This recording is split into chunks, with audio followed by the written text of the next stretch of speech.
Olá! Está na hora de ficar bem informado em Libras. Quer saber mais sobre o nosso programa e ficar por dentro do universo da acessibilidade? Entra lá no facebook.com/Visual TV Brasil. Direto do Rio de Janeiro, o Visual começa agora.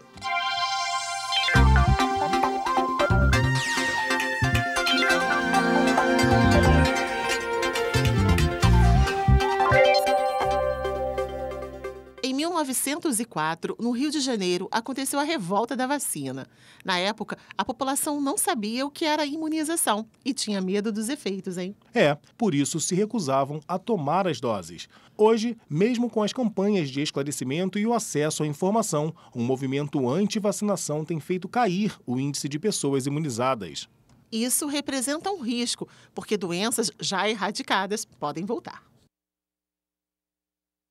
Mauro teve paralisia infantil por causa da poliomielite. Foi um surto que deu de 52 até 60, foi um surto forte. Então, quando veio a vacinação, os pais, os tios, avós, quem cuidava das crianças tinham muito medo. Para evitar a polio e muitas outras doenças, a vacinação é o método mais eficaz. E o Brasil é referência mundial no programa de imunização. São mais de 300 milhões de doses por ano para combater mais de 20 tipos de doenças.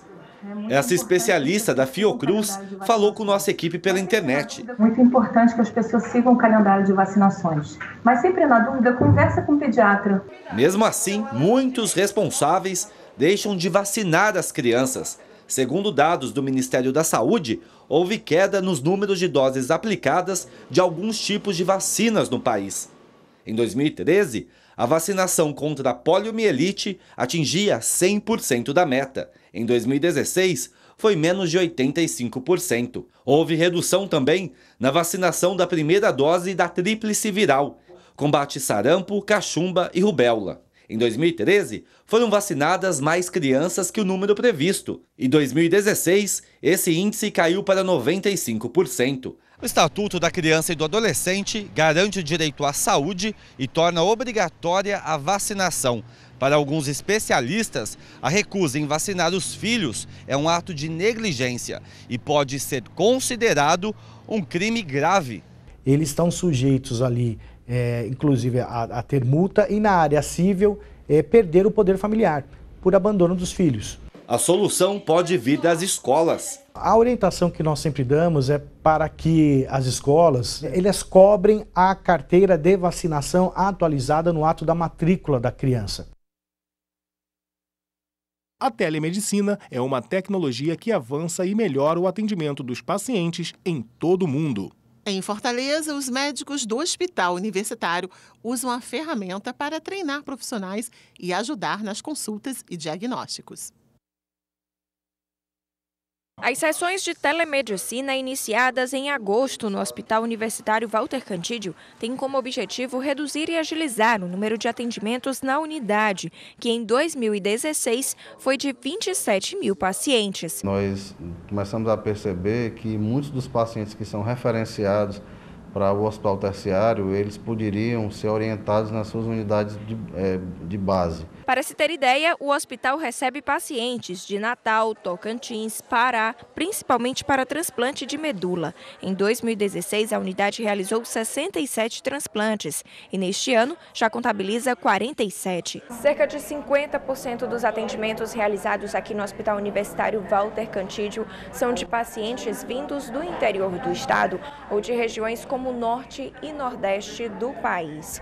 E com a telemedicina, esse percentual deve ser reduzido, já que os casos poderão ser solucionados na própria cidade de origem. Atender um paciente que tem alguma questão hematológica, ele pode fazer um resumo da história clínica, enviar os exames e pode discutir com o médico especialista. Sistema online que beneficiará pacientes como a Roberta.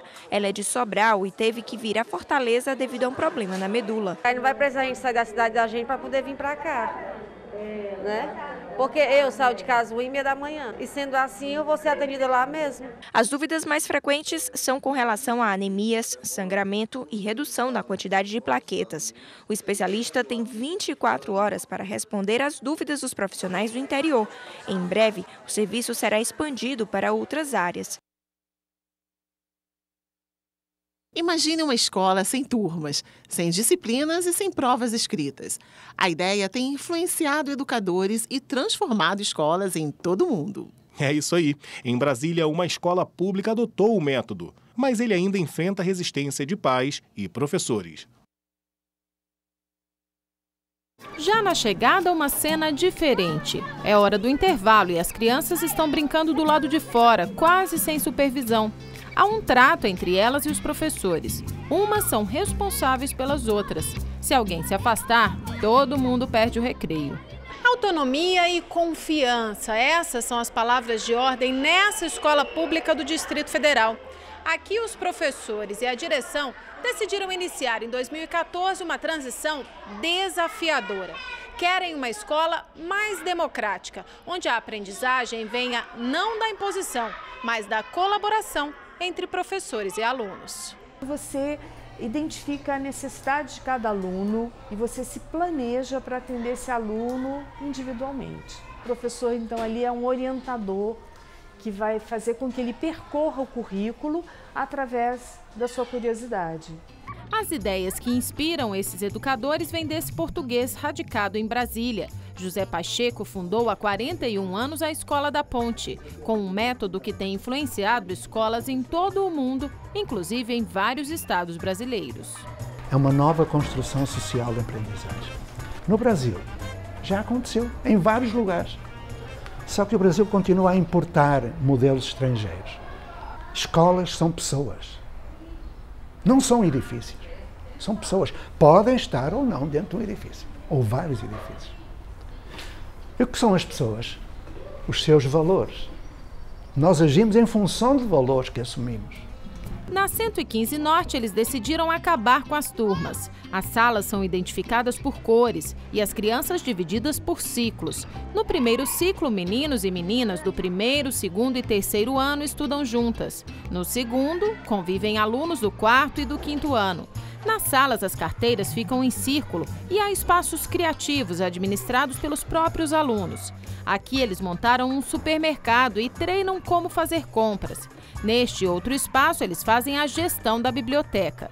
A sala de recursos é o lugar preferido da meninada. Eu decido o que eu quero pesquisar e faço várias perguntas sobre aquilo. A gente aprende, estuda de uma maneira divertida e diferente. O próximo passo é acabar com as disciplinas. Os alunos vão trabalhar todo o programa de um jeito diferente, por meio de projetos. Uma transição desafiadora, que tem encontrado resistência de pais e principalmente de professores. A nossa conduta enquanto profissional, ela precisa ser ressignificada. A gente tem muito mais abertura dos pais do que dos professores. A gente tem pais procurando a escola porque ouviram falar, nem sabem exatamente o que está acontecendo aqui, mas têm percebido o resultado nos filhos dos amigos, dos conhecidos e vêm buscar essa escola também. Pacheco diz que é natural a resistência ao modelo, mas acha que uma nova escola está em construção no Brasil. Os pais têm todo o direito a pensar assim porque eles viveram na velha escola. Eu estou a falar de escolas, de uma nova construção social de aprendizagem, em que os alunos que saem para fazer o Enem são os melhores no Enem. Ou seja, eles são capazes de competir. Trabalhar com valores é algo que a gente quer muito e que é no dia a dia. Que eles aprendam a cuidar do que é deles, que eles aprendam a se perceber, se colocar e que eles cresçam sendo respeitados, entendendo que nessa vida nós somos responsáveis por tudo que nos acontece. Uma caneta especial e um programa de computador podem ajudar no diagnóstico precoce do mal de Parkinson. A pesquisa está sendo feita na Universidade Estadual Paulista e você confere na reportagem da nossa parceira TV Unesp. A doença de Parkinson atinge o sistema nervoso central e não tem uma causa definida. Ela compromete os movimentos e um dos sintomas mais conhecidos são os tremores, mas eles não são os únicos. Hoje já se sabe que a doença de Parkinson, antes desses sinais motores, desses sinais característicos da doença, o paciente 12 anos antes, ele já começa também a ter uma alteração do olfato, do intestino constipado e depressão. Por esse motivo, é importante descobrir a doença o quanto antes. Neste laboratório da Unesp, em Bauru, está sendo desenvolvida uma ferramenta justamente para auxiliar no diagnóstico precoce da doença. Esta caneta possui 6 sensores e foi desenvolvida por pesquisadores alemães. Ela capta todos os movimentos feitos por um indivíduo ao cumprir tarefas motoras e gera centenas de dados por segundo. Já este questionário, criado por uma pesquisadora da Unesp em Botucatu, foi pensado justamente para captar padrões de comportamento de pacientes com Parkinson.